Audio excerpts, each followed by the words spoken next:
जिनकी दूरदर्शी सोच के कारण 5 अगस्त 2020 को जब दुनिया कोरोना महामारी के सामने पस्त थी, तब भारत के यशस्वी प्रधानमंत्री अयोध्या धाम में आकर के अपनी विरासत के प्रति कृतज्ञता का भाव व्यक्त करने के लिए अयोध्या आकर के उन्होंने राम मंदिर की आधारशिला का कार्यक्रम अपने कर कमलों से संपन्न किया था। और यह वर्ष अयोध्या के लिए अद्भुत है, अनुपम है, अलौकिक है, अद्वितीय है।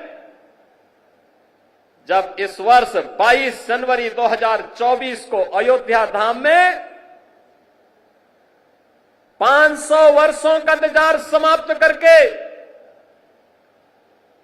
500 वर्षों का इंतजार समाप्त करके एक बार फिर से रामलला अपने धाम में, अपनी जन्मभूमि में विराजमान होकर के दुनिया के अंदर पीड़ित और प्रताड़ित लोगों को संदेश दे गए हैं कि कभी भी अपने पथ से विचलित मत होइए, संघर्ष का रास्ता अपनाइए, सफलता जरूर प्राप्त करेगी, सफलता जरूर प्राप्त होगी। यह अवसर है हमारे पास उन सभी आत्माओं को स्मरण करने का जिनका पूरा जीवन राम जन्मभूमि आंदोलन के लिए, प्रभु राम की कृपा का प्रसाद प्राप्त करने के लिए समर्पित था। मैं इस अवसर पर उन सभी पूज्य संतों को नमन करता हूं, उन सभी हुतात्माओं के लिए जिन्होंने 3.5 लाख की संख्या में अपना शहादत दे करके एक ही तमन्ना के साथ इस धराधाम से विदा हो गए कि चाहे जैसे भी हो, हमारे बलिदान की कीमत पर ही सही, लेकिन अयोध्या में राम मंदिर का निर्माण होना चाहिए। उनका संकल्प पूरा हुआ। अयोध्या में राम मंदिर का भव्य निर्माण का कार्य पूरा हो चुका है। रामलला फिर से अयोध्या धाम में फिर से विराजमान हो चुके हैं। लेकिन रामलला के विराजमान होने के बाद इस दीपोत्सव का पहला अवसर है। इससे पहले हम लोग बोलते थे और जो कहा सो करके दिखाया भी था। बहनों और भाइयों, ये डबल इंजन की सरकार जो बोलती है वो करके दिखाती है। अकेले अयोध्या धाम के विकास के लिए, जिस अयोध्या में 2017 के पहले बिजली नहीं मिलती थी, यहां की सड़कों की स्थिति, यहां के घाटों की स्थिति, यहां के मठ और मंदिरों की स्थिति, और जिन लोगों ने राम को ही उपेक्षित कर दिया था और जिन लोगों ने भगवान राम के अस्तित्व पर ही प्रश्न खड़ा किए थे, वे केवल भगवान राम के ही अस्तित्व पर प्रश्न नहीं खड़ा कर रहे थे, वे सनातन धर्म के अस्तित्व पर प्रश्न खड़ा करते थे। वे आपके अस्तित्व पर खड़ा करते थे प्रश्न, वे आपकी विरासत पर प्रश्न खड़ा करते थे। लेकिन कितना सदा सहिता है हमारी, सदा सहिता ही समझो, लेकिन आपकी सदा सहिता विरोधी को कायरता नजर नहीं आनी चाहिए। और इसीलिए मैं कहने के लिए आया हूं आपसे आज, आपने 2017 के बाद जो भी कहा वह अयोध्या के अंदर हो करके रहा है। हम लोगों ने कहा था कि आपने कहा था 17 में कहा था, इसी मंच पर उस समय कहा था, पूज्य संतों की उपस्थिति में कहा था कि योगी जी एक काम करो, मंदिर का निर्माण करो। बहनों और भाइयों, मंदिर का निर्माण तो हो गया है, रामलला भी विराजमान हो गए। इसी मंच से मैंने और मेरे सहयोगियों ने भी और आदरणीय प्रधानमंत्री जी ने भी आपको कहा था, अयोध्या को दुनिया की सुंदरतम नगरी बनाएंगे। आज अयोध्या चमक रही है, दुनिया अयोध्या की ओर आ रही है। 31,000 करोड़ रुपए की लागत की परियोजनाएं या तो पूरी हो गई है या जिन पे कार्य युद्ध स्तर पर चल रहा है। और बहनों और भाइयों, इससे भी आगे जाकर के भी इस पे कार्य होने हैं। ये तो एक शुरुआत है, शुरुआत। अयोध्या एक शुरुआत है सनातन धर्म के लिए। विरासत और विकास के प्रधानमंत्री मोदी जी के विजन को जमीनी धरातल पर उतारने के लिए, उस अभियान को वैश्विक मंच तक ले जाने के लिए आज काशी हमारी चमक रही है। भव्य और दिव्य काशी के दर्शन दुनिया कर रही है। आज हमारा अयोध्या धाम जो भी आता है, मैंने 22 जनवरी को दृश्य देखा है, 23 जनवरी को मैंने वह दृश्य देखा है, जब देश भर से आए हुए श्रद्धालु अयोध्या में भगवान राम के मंदिर का दर्शन करते थे। उनके आंखों में खुशी के आंसू थे। कोई पिलर को पकड़ करके आंसू बहाता था और कोई जमीन पे लेट करके भगवान को भी दंडवत करता था। उनके सामने शीश नवाता था, लेकिन अपने अश्रु बहा करके खुशियों को भी उजागर करता था। बहनों और भाइयों, वह सभी दृश्य मैंने अपनी आंखों के सामने अयोध्या के अंदर देखे हैं और मैंने उन लोगों के भी काले कारनामे देखे हैं जिन्होंने राम भक्तों के लहू से अयोध्या को और सरयू मैया को लहूलुहान किया था। वह दृश्य भी हम लोगों ने अयोध्या के अंदर देखा है और इसीलिए मैं आपको एहसास कराने के लिए आया हूं। आज हमने जो कहा, ये डबल इंजन की सरकार ने जो कहा था वह तो करके दिखा दिया। अब अयोध्या की बारी है। अयोध्या को फिर से अपने आप को साबित करने की बारी है। और याद रखना, ये मां सीता की अग्नि परीक्षा बार बार नहीं होनी चाहिए। हमें इस अभिशाप से निकलना ही होगा। अयोध्या को भव्य और दिव्य रूप देना ही होगा। इसके लिए अयोध्यावासियों को एक बार फिर से आगे आना होगा और इसी के लिए आज हम आपको एहसास कराने के लिए आए हैं।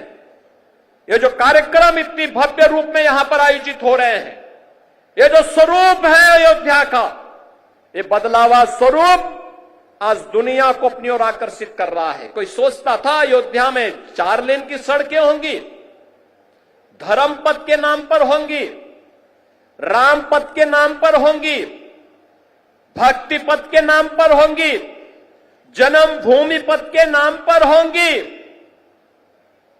कोई जानता था इतने फ्लाईओवर अयोध्या के अंदर बनेंगे?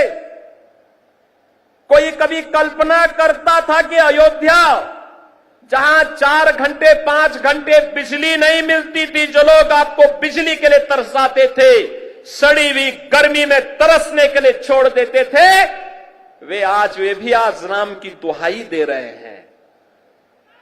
जो लोग राम जी की पेड़ी में सड़े हुए जल में आपको स्नान करने के लिए मजबूर कर देते थे, वे भी आज अयोध्या आकर के अपना ताल ठोकना चाहते हैं। लेकिन हम लोगों ने तो राम जी की पेड़ी को ऐसा बना दिया, एक तरफ से आज पानी आता है और दूसरी ओर निकल जाता है। ऐसे लगता है जैसे हरिद्वार की राम जी की पेड़ी आज हर जी की पेड़ी बनकर के यहां के भक्तों को तार रही हो। आज अयोध्या को देश की पहली सोलर सिटी बना दिया गया है। और याद करिए, हजारों वर्ष पहले भगवान राम पुष्पक विमान से अयोध्या आए थे और तब से अयोध्या में फिर से विमान नहीं उतर पाया था। बहन और भाइयों, मोदी जी की कृपा से अयोध्या इस अभिशाप से मुक्त हुआ। अयोध्या में इंटरनेशनल एयरपोर्ट बना, पूरे देश की कनेक्टिविटी अयोध्या के साथ जुड़ी। जिन लोगों को कार्य नहीं करना था, पहले राम के अस्तित्व पर प्रश्न खड़ा करते थे, उससे पहले राम भक्तों पर गोली चलाते थे, जब एयरपोर्ट का निर्माण कार्य प्रारंभ हुआ तो उन्होंने कहना प्रारंभ कर दिया कि साहब ये किसानों का शोषण हो रहा है। जब यहां पर मंदिर, यहां सड़क के चौड़ीकरण का कार्य प्रारंभ हुआ, उन्होंने कहा साहब व्यापारियों का शोषण हो रहा है। मुझे बताओ, अगर हम 4 लेन की सड़क नहीं बनाते, 4 लेन की सड़कें यहां की नहीं बनती, तो ये लाखों श्रद्धालु आ रहा है, क्या ये अयोध्या में सुरक्षित यात्रा कर पाता, यहां दर्शन कर पाता? क्या अयोध्या में इतना इंफ्रास्ट्रक्चर आजादी के बाद जिन लोगों ने प्रदेश में और देश में शासन किया, उन्होंने क्या इस प्रकार का इंफ्रास्ट्रक्चर दिया था क्या कि यहां पर लाखों श्रद्धालु आकर के दर्शन कर पाता? एवरेज 1 लाख श्रद्धालु वर्तमान में है और पीक सीजन में यह 5 लाख और कभी कभी 35 लाख तक पहुंचता है। बहनों और भाइयों, यह जो कार्य हुआ है, जिन लोगों को नहीं करना था वे प्रश्न पहले खड़ा करते थे, आपके अस्तित्व के लिए राम भक्तों पर गोलियां चलाते थे। और आज जब विकास हो रहा है तो विकास में किसी प्रकार से बैरियर बनना है, लेकिन अयोध्या को छेड़े बगैर हम लोग इन बैरियर्स को भी हटा रहे हैं। ये बैरियर भी हट रहे हैं, ऐसे ही हट रहे हैं जैसे उत्तर प्रदेश को माफिया से मुक्त करके उत्तर प्रदेश को एक सुरक्षित प्रदेश बनाया गया है। सनातन धर्म के बैरियर को भी, सनातन धर्म के मार्ग के बैरियर भी हटाने हैं। जो लोग सनातन धर्म पर बार बार प्रश्न खड़ा करते हैं, उनको मैं बोलना चाहता हूं, सनातन धर्म ने कभी किसी का अहित नहीं किया, किसी का अहित नहीं किया,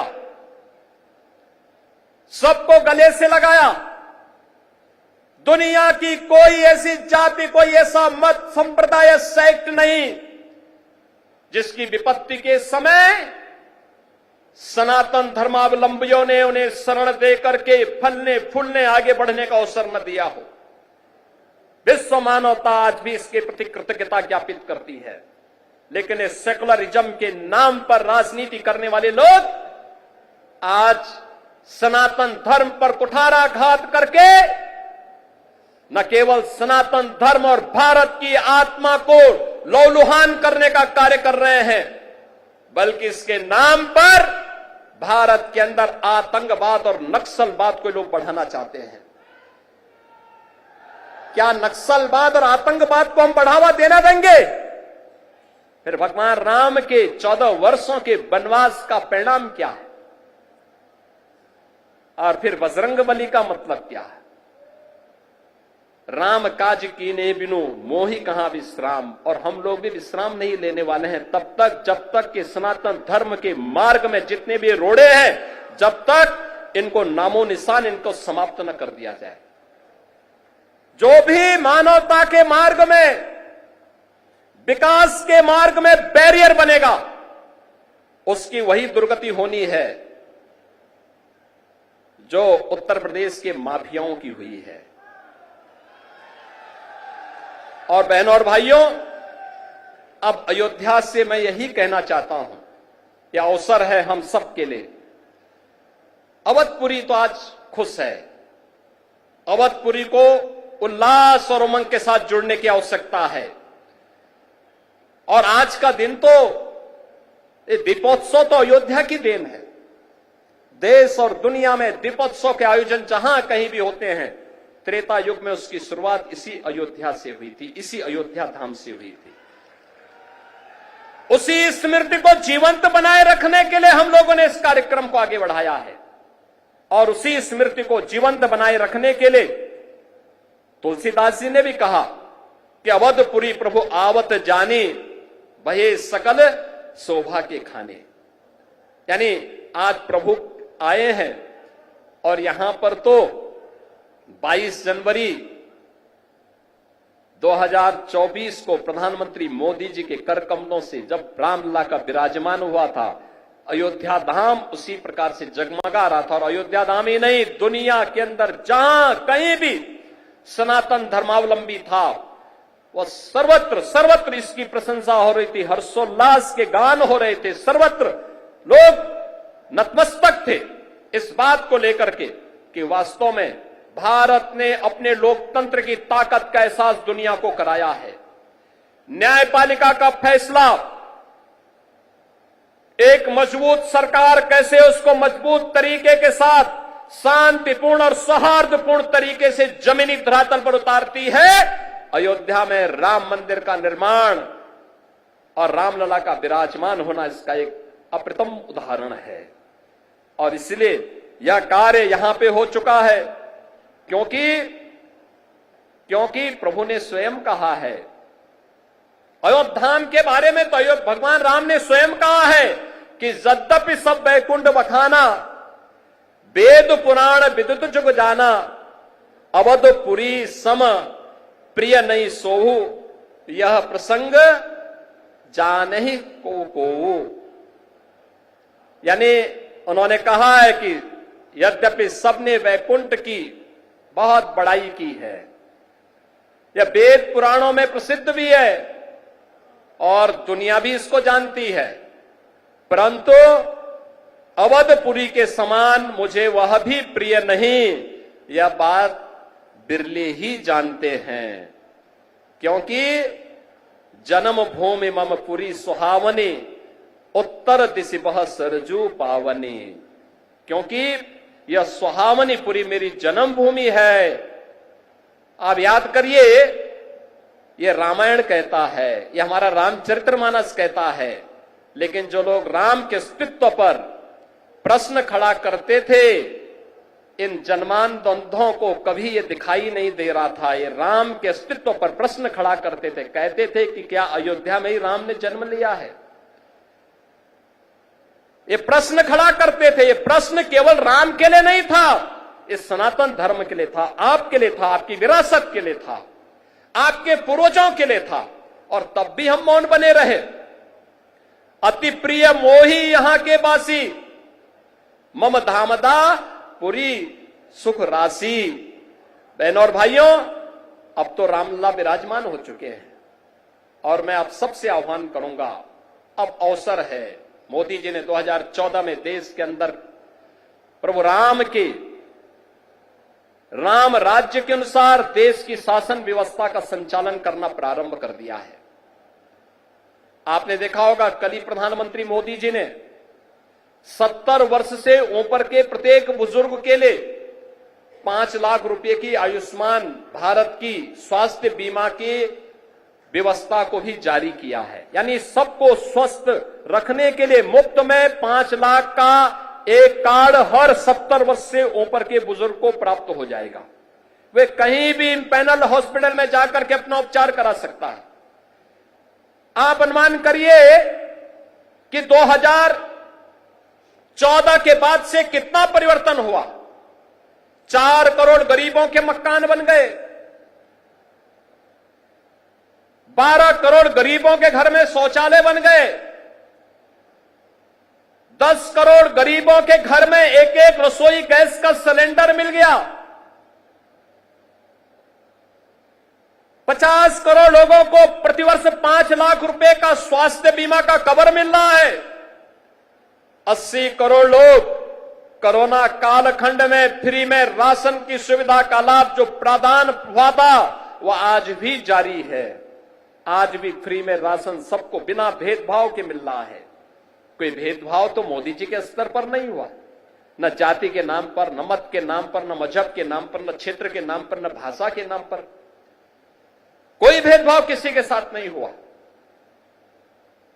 सबका साथ, सबके विकास का यह भाव, ये वही भाव है जो हमारा रामचरितमानस भी कहता है। यानी भगवान राम के राजगद्दी पर बैठने के बाद क्या हुआ था? दैहिक दैविक भौतिक तापा, राम काज नहीं काहू व्यापा, सब नर करहि परस्पर प्रीति, चलहि स्वधर्म निरत सुत नीति। बहनों और भाइयों, आज उसी तर्ज पर नया भारत चल रहा है। एक भारत श्रेष्ठ भारत की परिकल्पना, विरासत और विकास का एक अद्भुत संगम है, अद्भुत संगम है। और हम सब भारतवासियों की जिम्मेदारी बनती है। उत्तर प्रदेश देश की आबादी का सबसे बड़ा प्रदेश है। ये 25 करोड़ की आबादी अगर आगे बढ़ेगी, भारत आगे बढ़ेगा, भारत का विकास आगे बढ़ेगा।